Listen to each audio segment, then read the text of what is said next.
gabi, pag si Suichi nasa labas pa, sinusundo ako dito. So ito yung meeting place namin para sabay na ako kasi malayong laka rin, diba?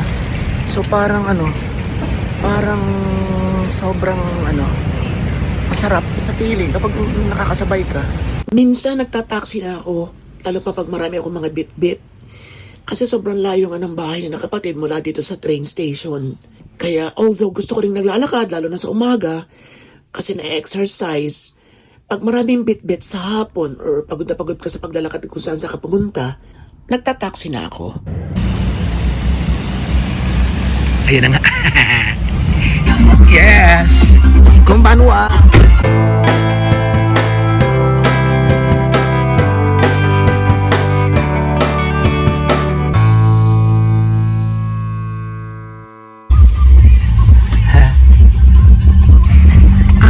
Naso, big pawa.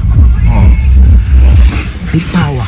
Naso, talong. Dapat ang sasabihin ko, naso o kaimas na I'll buy some eggplants. Pero yun, palibasa nga kasi, Nihongo barok ako. Ay, nagkakaintindihan din naman eh.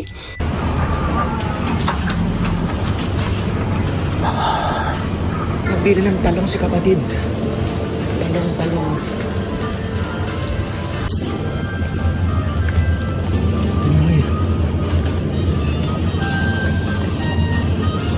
So, walang talong?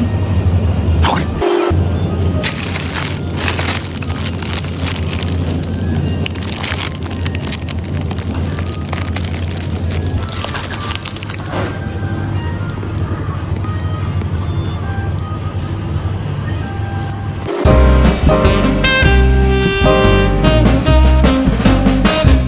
Yung pinabiling talong ni kapatid, ginawa niyang ganito na parang ginisang gulay. Kasi nagluluto agad siya sa gabi. So pagdating niya ng umise, mga alas 12, minsan alauna,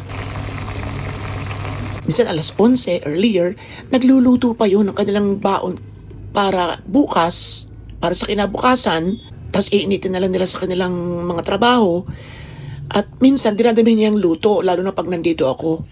So talagang pinapagluto niya ako, kumbaga, ng mga gusto ko. Yung breakfast. Tulog pa sila, ubusin ko to.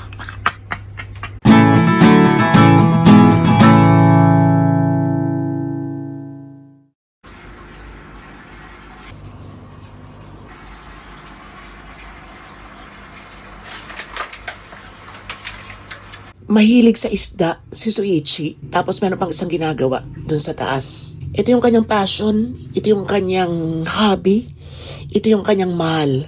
Nagbibiro nga si kapatid na sabi niya, para mas mahal pa niya yung kanyang mga isda kaysa sa akin. Basically, talagang kitang-kita mo yung pagmamahal niya rito. Halos sa araw-araw, bago siya kumain, bago siya magpahinga, bago siya mag-shower, yung isda muna ang kanyang bibisitahin. So talagang alagang-alaga niya. Alam niya minsan kung sino yung may dinaramdam. Alam niya minsan kung sino yung masigla at mahal. Tinanong ko siya minsan magkano. Sabi ni kapatid, ang sabi rin sa kanya, 3,000 yen lang. Or kumbaga sa atin ay mga 1,000 pesos. Tinanong ko. So, ichimang sangseng yen. 13,000 yen. So, bali mga ano yun? Mga 5,000 pesos ang isa. Yung magaganda, yung malalaki siguro. Yan. Ay, gano'n naman kapag gusto mo isang bagay, kapag mahal mo isang bagay, wala yung mga presyo-presyo, wala yung mga pagod-pagod, di ba? Ganon. So, sobra siyang malinis dito. Talagang effort. Ibinibigay talaga niya ng gusto, binubuhos niya yung gusto, pinapakita niya ang kanyang pagmamahal. Ibinubuhos niya rito, pinapakita niya rito talaga yung kanyang pagmamahal.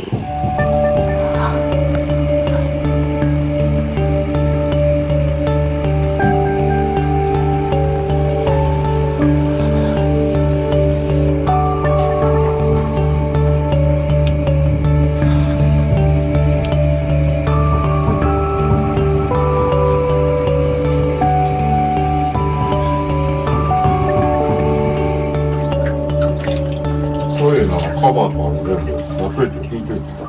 今掃除はしといたから。Usa ka pa no sa akin? さくね、大丈夫。うんちが溢れたわけじゃないから、歯磨き。Tapos, siguro mga twice a week niya nililinisan. And then, pagkakatapos, tititigan na niya. So ramdam na ramdam mo yun, na dun siya humuhugot ng katahimikan, peace and serenity, yung nagpapaluwag ng kanyang buhay sa araw-araw. Siguro dun niya nakukuha, dun siya nasa-satisfied, dun siya nakakakuha ng happiness. Aside from other factors of course, yun ang isa sa major na source ng kanyang inspirasyon at buhay sa araw-araw. Nung isang araw, pinag-getman niya ako ng apple. Oo, para kainin ko. And then, ano pa? Diba? Swerte na si kapatid, Hank. Poging-pogi. He is 9 years or 8 years younger than sister. Pero wala ka talagang masasabi sa kanya. Wala akong naging problema, walang sinamangutan ako or tinabugan ako, walang ganun. Hindi rin siya nagiinom, basta yun. Yung kanyang mga isda, yung kanyang pagkain, and then, yun, namamasyal kami pag may time.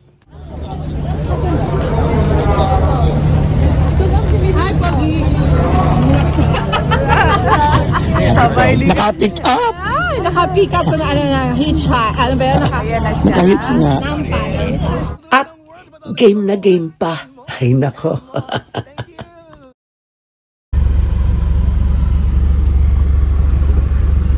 Ano kay music? Wala na. Baka Lady Gaga to.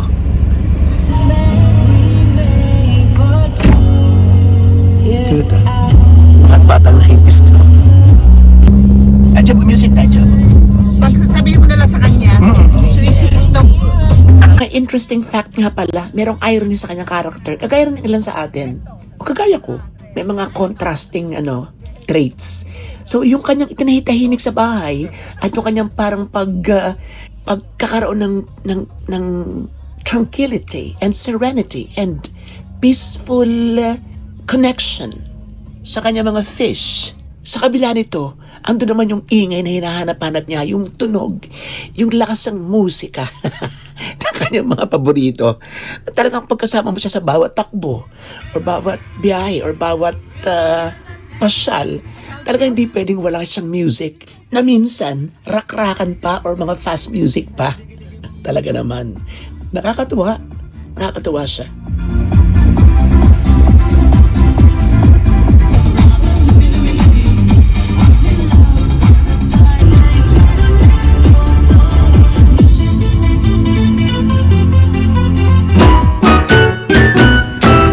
Napakaganda ng umaga.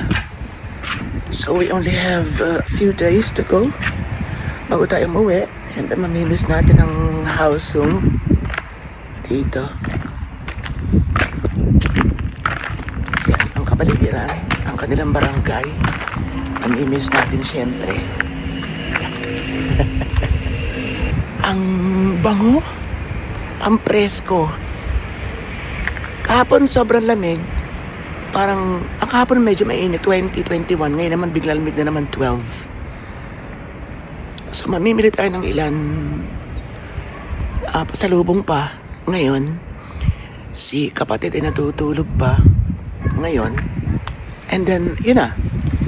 Kayak-kayak na tayo. Mag-ano na ako ng time, how do you say this? Ng i-travel. Panibago na naman.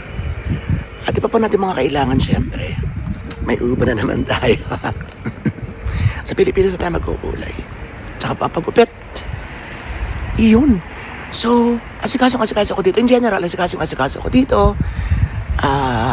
Bagamat, although hindi nakakaluto ng daily, kasi si kapatid ang trabaho ay yung di ba nag-part-time pa sila sa gabi. So, minsan umuwi siya ng 1:00, 2:00, and then gising ng 9:00. Minsan hindi na makaalmusal, tatakbo na sa office, nilalakad niya to. So, yun nakakatulong sa kanya, yung nababanat ang kanyang katawan na ehersisyo. Kasi araw-araw talaga nilalakad niya to. And, ano pa ba? Yun, tapos hindi na siya umuwi sa hapon. Paglabas siya ng 6:30 sa opisina, ay doon na siya dumidiretso ulit sa kanyang part-time. So pagka siya iyasumi or bakante or walang trabaho, yun, parang 2 days or 3 days yata every week. So doon siya nakakapahinga, doon siya nakakaluto. Si Bayaw naman, eh di yun nga, nakita nyo kanina na talaga si kaso yung kanyang mga isda. Naku, pagkakadating pa lang, sabi nga ni Meli, para mas mahal pa yung mga isda kaysa sa kanya. Paksama ng kapatid, kahit may tampon, may away, pwede kayong magbungangaan, pwede kayong maggalit-galitan, pwede kayong mag-iibigan. Pero syempre dito, kailangan ko mag-adjust. Pero sa totoo lang, yung adjustments ko ay konting-konti lang because mabait talaga.